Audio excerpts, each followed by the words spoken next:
Assalamualaikum warahmatullahi wabarakatuh. Kami dari kelompok 5 akan memberikan presentasi tentang teknologi dalam Islam. Berikut anggota-anggota kelompok kami: Arbin Yandi Saputra, Azhar Ferbista Direja, Genta Kusuma Atmaja, Muhammad Fahrul Ramadan, dan saya Muhammad Gusi Nur Fatin. Nah, materi-materi yang kita akan pelajari di presentasi ini adalah: pertama, apa itu teknologi dan pentingnya dalam Islam. Kedua, perkembangan teknologi Islam dari masa ke masa. Ketiga, ilmuwan-ilmuwan muslim yang berperan penting dalam perkembangan teknologi. Keempat, pandangan Islam terhadap perkembangan teknologi. Kelima, manfaat teknologi dalam Islam. Nah, materi-materi di atas akan disampaikan oleh anggota-anggota kelompok kami. Baik, langsung saja kita masuk ke dalam materi dengan membaca Bismillahirrahmanirrahim. Oke, apa itu teknologi? Arti kata teknologi berasal dari bahasa Yunani, yakni teknologi ya. Kata tekno artinya keahlian. Sementara kata logia artinya pengetahuan. Nah, pengertian teknologi secara umum adalah sebuah alat, mesin, cara, proses, kegiatan ataupun gagasan yang dibuat untuk mempermudah aktivitas manusia dalam kehidupan sehari-hari. Nah, tanpa teknologi, mungkin kita akan kesulitan dalam melakukan aktivitas, misalnya seperti menghadiri kegiatan perkuliahan di masa pandemik virus corona. Nah, tanpa teknologi layanan komunikasi video daring seperti Google Meet, mungkin kita akan kesulitan untuk menghadiri kegiatan perkuliahan. Gitu. Teknologi akan berkembang terus-menerus seiring berkembangannya zaman. Kenapa? Karena manusia akan terus mencari cara atau jalan untuk memudahkan hidup mereka. Nah, teknologi bisa bermanfaat jika digunakan untuk dengan tujuan yang baik, misalnya menjadikan teknologi untuk alat pencari ilmu pengetahuan atau informasi. Dan teknologi pun bisa menjadi musuh jika digunakan untuk tujuan yang tidak baik, misalnya seperti cyberbullying, menindas atau membuli seseorang secara daring melalui sosial media.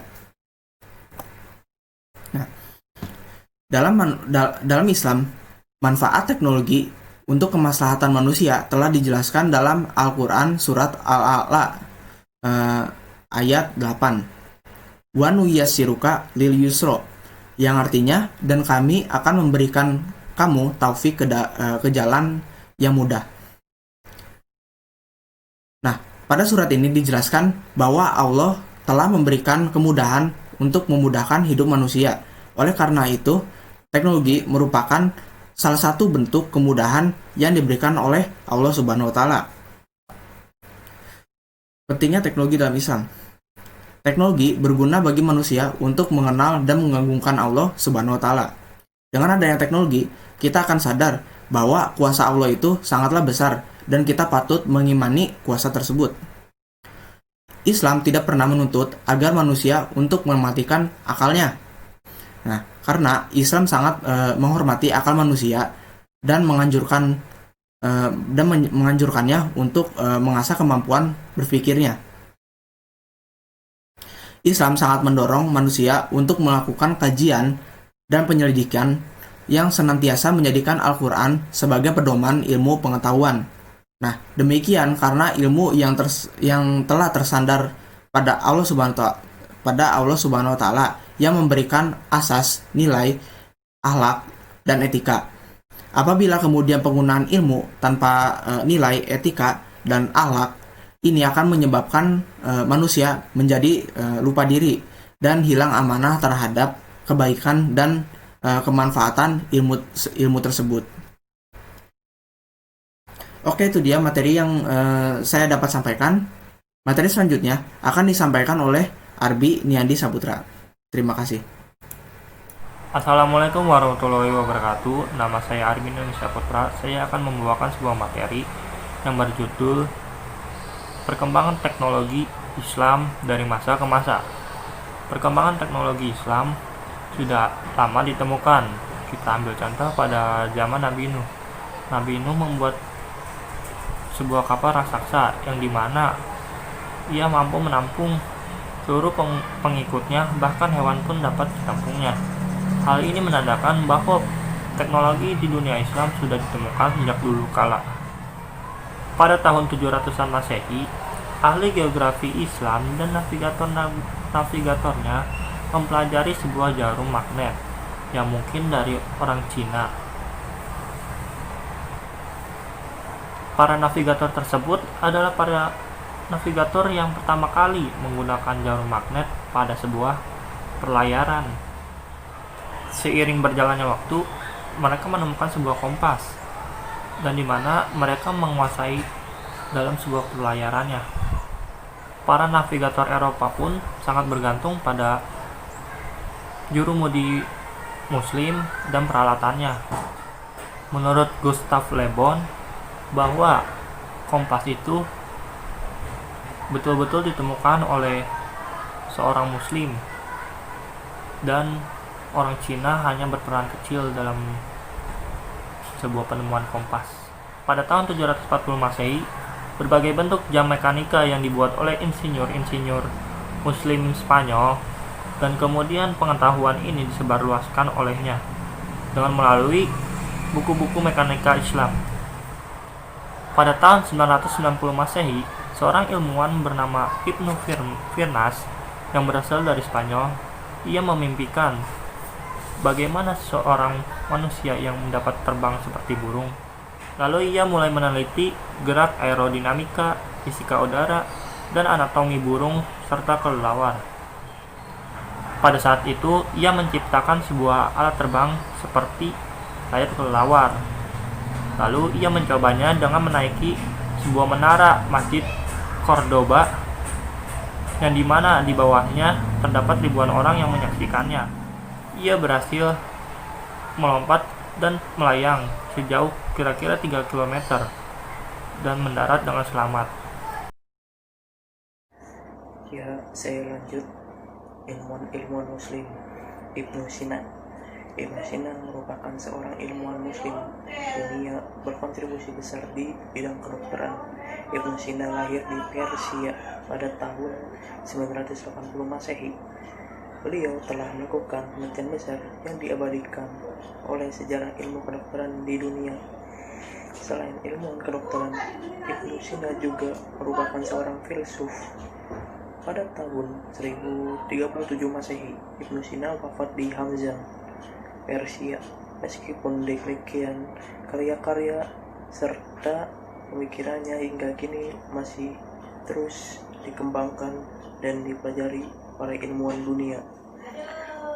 Yang kedua itu ada Al-Khawarizmi.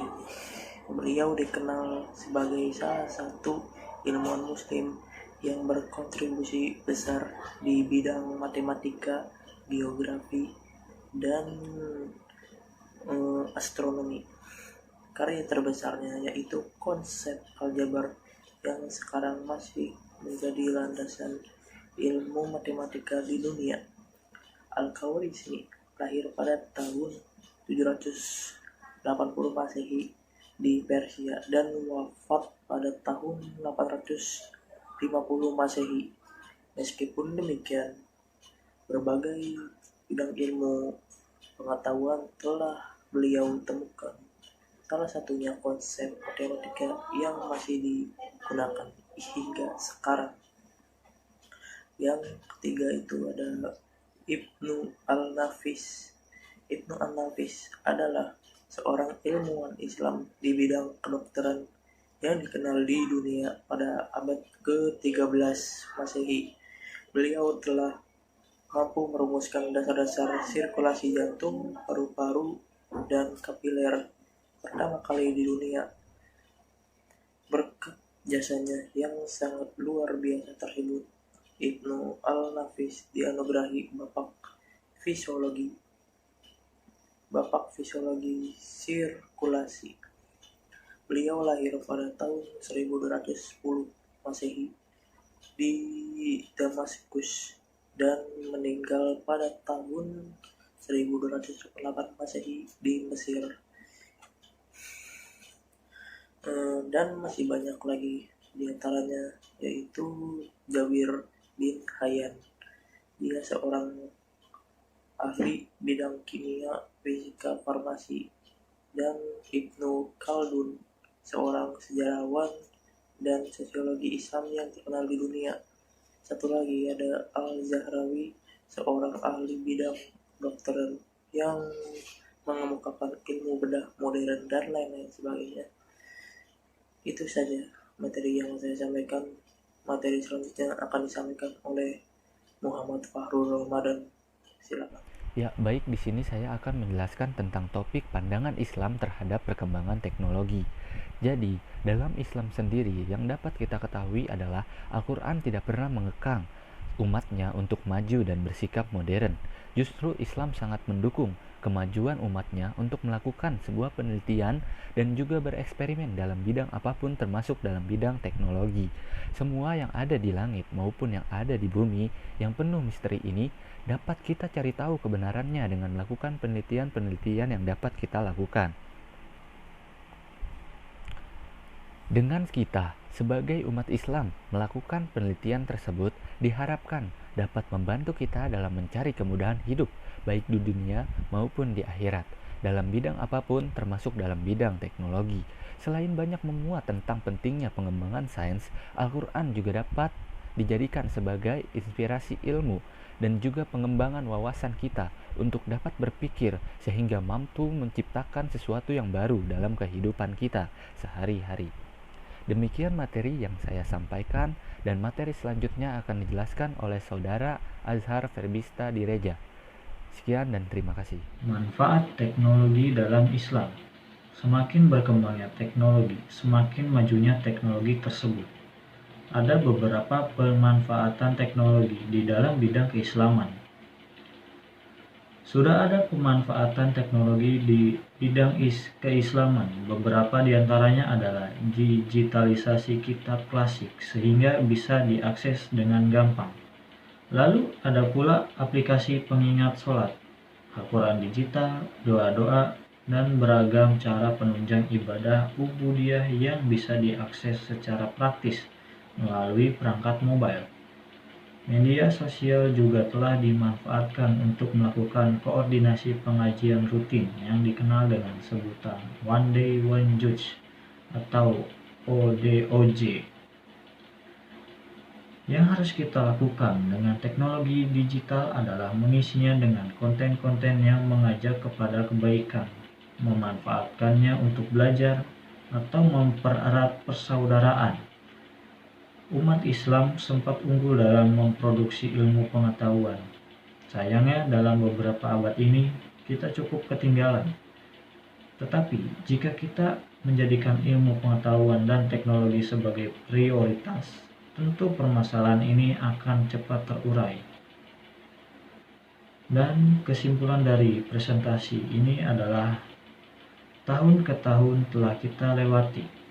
Dan sekarang adalah di mana kita memasuki era digital atau generasi Z, yang dimana di zaman milenial ini teknologi sudah menjadi bagian dari hidup setiap manusia.